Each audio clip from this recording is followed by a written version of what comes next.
श्री शिवाय नमस्तुभ्यं। श्री शिवाय नमस्तुभ्यं।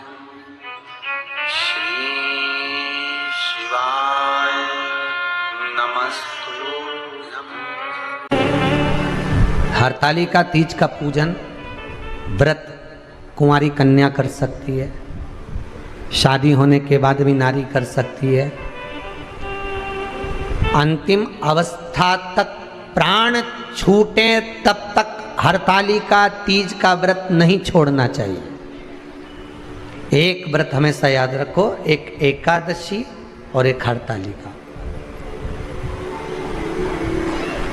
हाँ, इतना जरूर है, ज़्यादा शरीर बेकार हो गया, बुढ़ापा आ गया, शरीर नहीं साथ दे रहा, तो कुछ फल खा लो, कुछ चाय दूध जूस आप लेकर कर लो। इतना भी नहीं बने, शरीर बहुत ही बेकार हो गया, तो आप एक समय फल का फलहार धारण कर लो, ठीक है। पर हरतालिका व्रत करने वाली माताएं भले उद्यापन कर दे तो उस व्रत को थोड़ा हल्का कर लो। उद्यापन करा मतलब तुमने व्रत को हल्का कर लिया, थोड़ा हल्का कर सकते।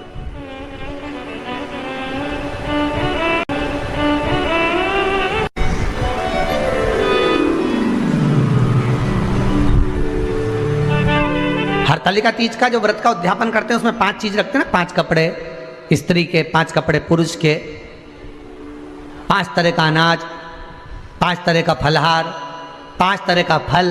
तो 5 तरह का जो फल रखाता है हरतालिका तीज के उद्यापन में, दुनिया के लोग उस 5 तरह के फल को केला गिन ले, पपीता गिन ले, मौसम्बी गिन ले और अनार गिन ले, संतरा गिन ले, सब कुछ गिन लेते हैं, पर उस 5 तरह के फल में धतूरे को नहीं गिनते। पर शिव कथा में वर्णन आता है, हरतालिका तीज के उद्यापन में लिखा हुआ है सबसे पहले 5 फल अगर गिनना है तो उसमें पहले धतूरे को गिनो, क्योंकि शंकर को वो प्रिय होता है, शंकर उसको स्वीकार कर लेता है। और धतूरा शंकर भगवान को क्यों चढ़ाया जाता है उसका प्रसंग आपको पहले भी कहा, आज फिर कहते हैं। धतूरा जब हम भगवान शंकर को समर्पित करते हैं तो हमारा कोई कार्य अटक रहा होता है, जिस कार्य को बार बार एग्जाम में बैठे हो, बार बार परेशान हो रहा है, बार बार इंटरव्यू देने जा रहे हो, नहीं हो रहा, एक बार धतूरे को हृदय से भगवान को प्रेम से, करुणा सागर मेरे शंकर को दिल से एक बार वो धतूरा भगवान से विनती कर कर उसको चढ़ाओ तो शरीर भगवान तुम्हारा कार्य सफल कर देगा। पर दिल से चढ़ाना, हृदय। हरतालिका तीज की पूजन करने वाले को चाहिए कि बालू का, मिट्टी का शिवलिंग बनाना चाहिए।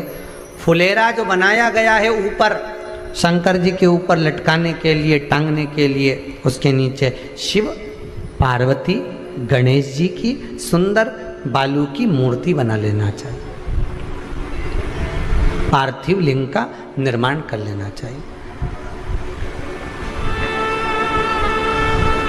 शिव की आराधना करना चाहिए।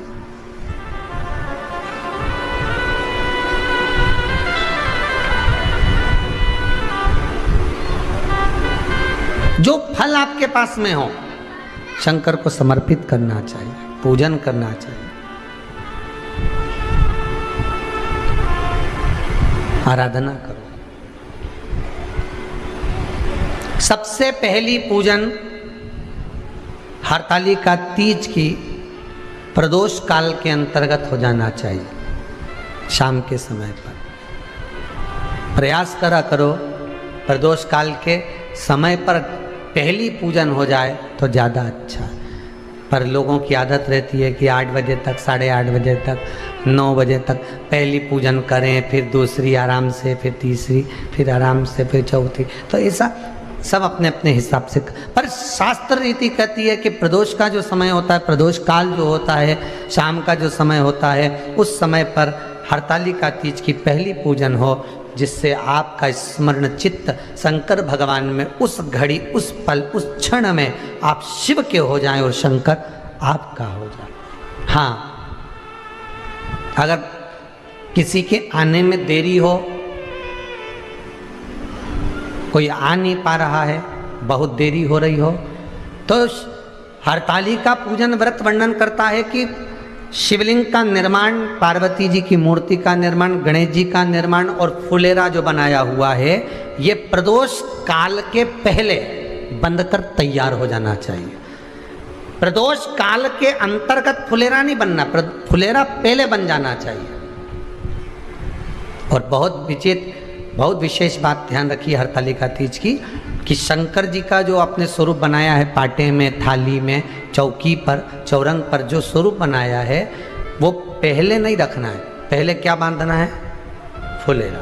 पहले फुलेरा बांधिए, उसके बाद उसके नीचे शंकर जी को रखिए। कई अब जो हरतालिका तीज का पूजन करते हैं, ये तो उनके लिए हो गया। अब दूसरे के लिए भी सुन ले।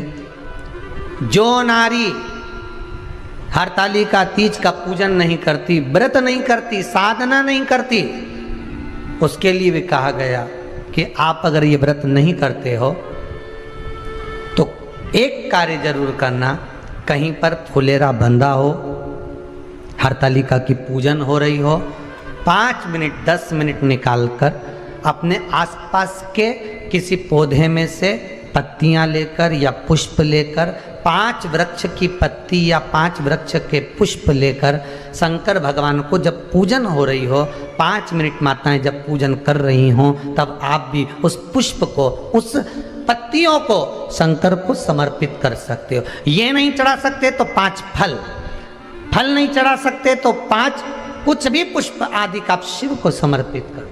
पर क्यों चढ़ाया जाता है, किस लिए चढ़ाना चाहिए? तो कहा, कन्या स्त्री अगर मान लो हरतालिका का व्रत नहीं करती, पूजन नहीं करती, आराधना नहीं करती, तो वो कन्या, वो नारी, वो स्त्री, वो पुरुष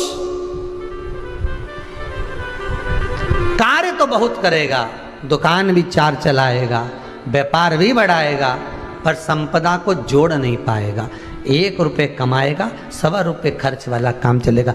हस्त नक्षत्र में जो तृतीया पड़ती है, हस्त नक्षत्र के अंतर्गत जो तृतीया का महत्व कहा गया है, वो संपदा को बढ़ाती है, मनोकामना को पूर्ण करती है। इस नक्षत्र के अंतर्गत जो तृतीया आती है, वो मनोकामना को पूर्ण कर कर चली जाती है। इसलिए शिव की आराधना के लिए प्रथम मान्य हस्त नक्षत्र में किया गया दान, हस्त नक्षत्र के अंतर्गत तृतीया के दिन किया गया पुण्य, हस्त नक्षत्र में तृतीया के दिन किया गया श्रृंगार, हस्त नक्षत्र में तृतीया के दिन करा गया अपना सुंदर सिंदूरा, भगवान का आनंद।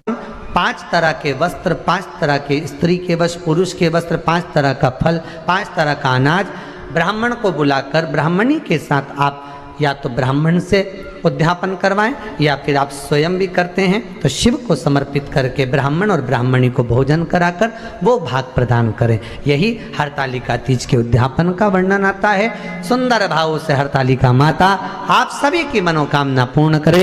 हर हर महादेव।